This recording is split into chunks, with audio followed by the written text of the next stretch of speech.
Are you using Facebook in your own business in order to find new students or new clients in your business? So I don't know if you know this, but Facebook groups is one of the best tools, one of the greatest tools that you can use to build your client base online.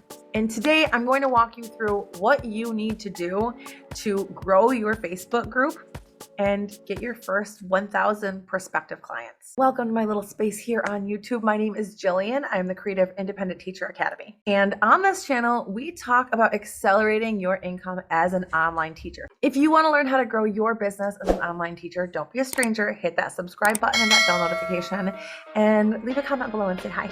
You might already know me from my Facebook group, the Online ESL Teacher Success and Support Group. I know it's a mouthful. I have been able to grow this group to over 21,000 teachers who are looking to grow their income as an online teacher. They're looking to start a business or find a company to work with.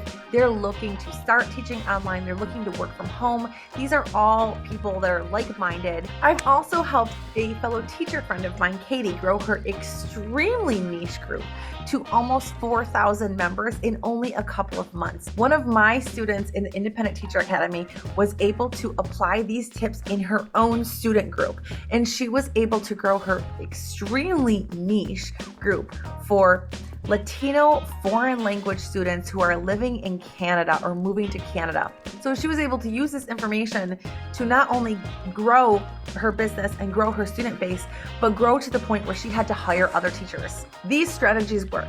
It doesn't matter if you have an existing audience or if you're starting out fresh, and it doesn't matter what your niche is. It doesn't matter what your Facebook group is about.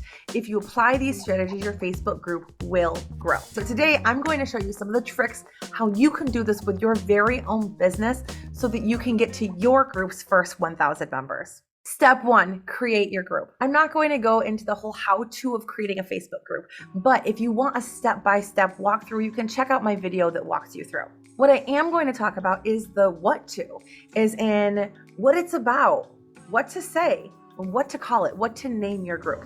In the online teaching space, I see so many teacherpreneurs naming their group things like Learn English with Jillian. And that's great. That's perfectly fine. If you want an exclusive community that is only intended for the clients that you are already working with, the students that you're already working with, then that's perfect.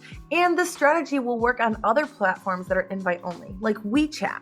But if you're using Facebook groups to try to find new clients to come into your group, new leads to come into your group, you don't want that. Whatever you name your group, you want it to be welcoming. You want it to say like, hey, I want you here. This group is for you.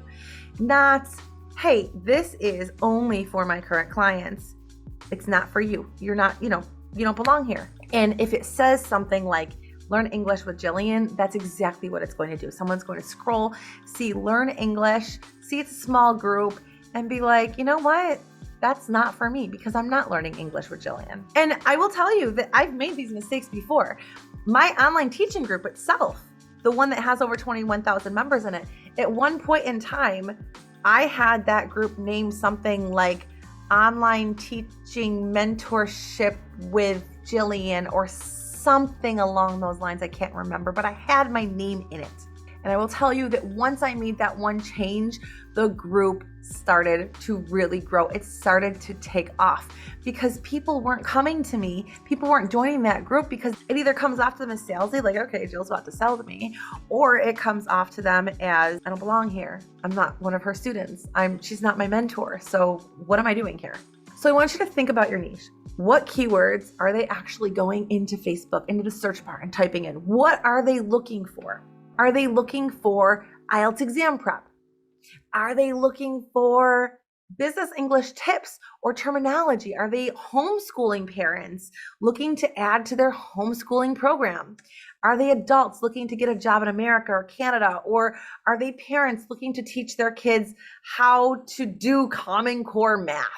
Think about the things that your ideal client is actually going into Facebook and typing in to get help with. These are your keywords. This is going to help your search engine optimization, your SEO on your Facebook group. For example, in my group, I use the keywords online, ESL, and teacher.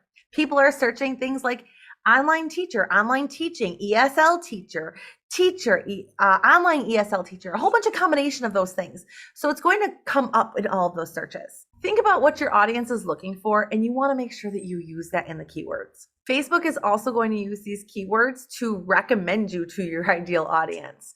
So make sure that when you name your group, you're telling Facebook and your audience what they can expect by joining the group. And honestly, something like Jillian's Mentor Club just doesn't do it. And secret here, if you didn't already know this, Facebook wants your group to grow. Has anybody ever seen those ads where Facebook is actually encouraging people to join or create Facebook groups? When I hear the bass play on the floor, I just wanna let out my roar. Can't wait no more, dancing like we're animals. Hands up in the air, jump around like you don't care. And people stare, just put your hands up in the air.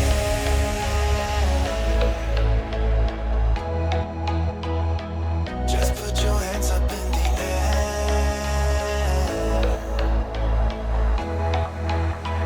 Dancing like we're animals.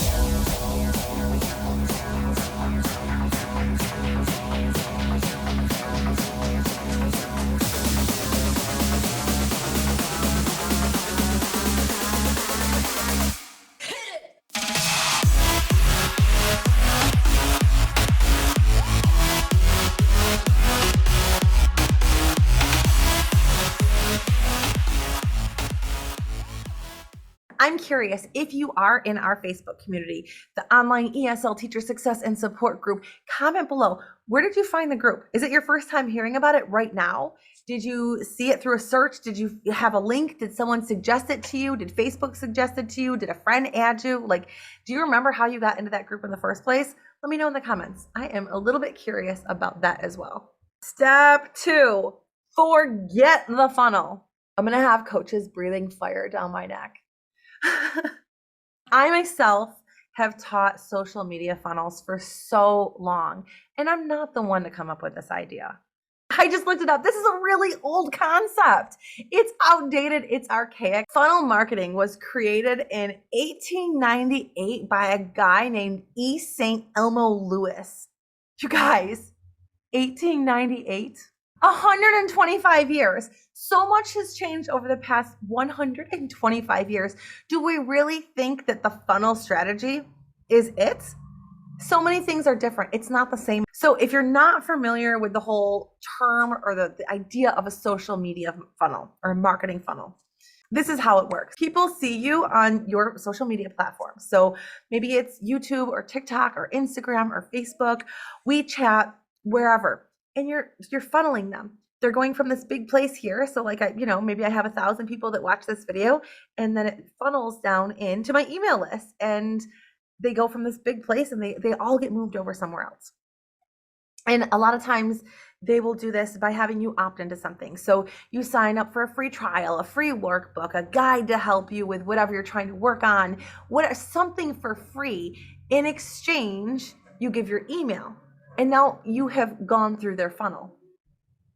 And when you start to do this and you start to do the social media marketing funneling, you're building your email list. You're growing your email list. Now, none of that is wrong. You should still do that, but it's not a funnel. It isn't a funnel. It's more like a well-oiled machine. And every single part of your business is a gear on the machine. And they kind of all work together. So when you make a post and you give your audience some love, it oils the machine and it starts moving it around, right? And then everything else starts turning to go along with it. The love that you give the different aspects of your business, that is the fuel that's going to keep your machine running. You're not just taking leads from one part and putting them down into another part. Your social media marketing, they're still going to go to your Facebook. They're still going to see you on Facebook. They're still going to see you on Instagram. They're still going to see you on YouTube. They're still going to open your emails. It all works together. It is not a funnel. So you're going to figure out which platforms you want to use. And you're going to start moving people over from there over to your Facebook group. And you want to make sure that you have a well-oiled machine where it all works together. So you might make references from your YouTube channel and put that on your Facebook group. And it's also adding value because there's, that you might make references like, hey, I'm going live on my Facebook group, and talk about that on your Instagram. Or maybe you're going live on Instagram and you talk about it on your Facebook or YouTube or whatever it is. You might want to make reference to the comments that you got on a post. Like, say you have this English speaking group and you made a post on TikTok and it said something like, people in the comments are talking about like their biggest learning English or English speaking fails out in public where they embarrass themselves.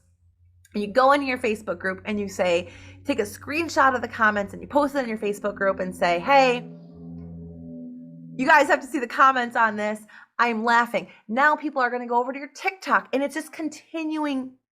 It's a continuous cycle. The gears are turning together. Everything is working together. You're not just funneling.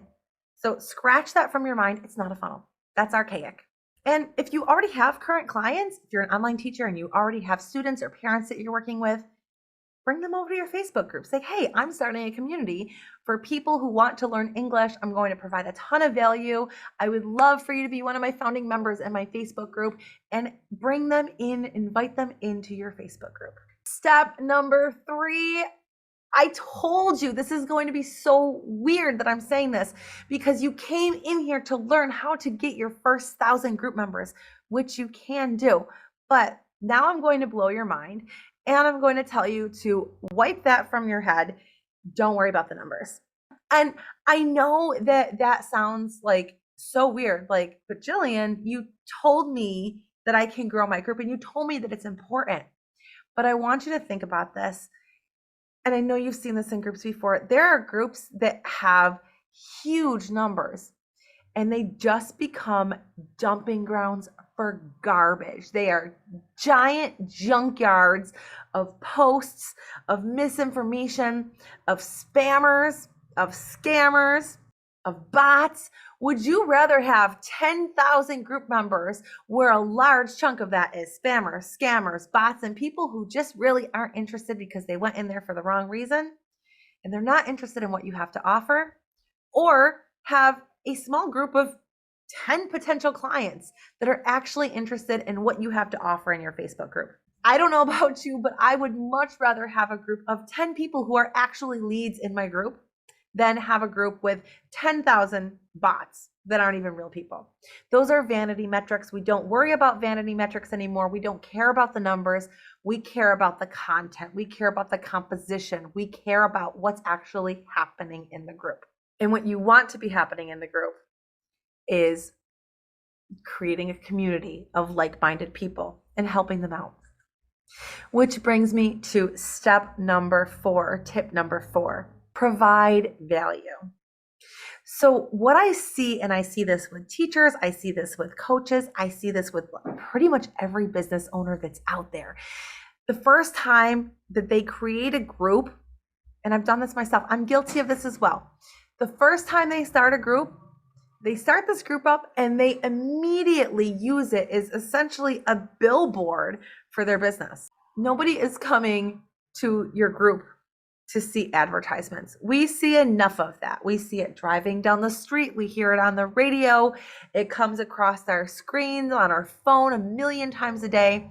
We don't need any more advertisements in our life. People are not going to join your group because that's not value. That's not giving them any value. If you are an online English teacher, and I keep bringing that up because the majority of my subscribers on this channel are online English teachers.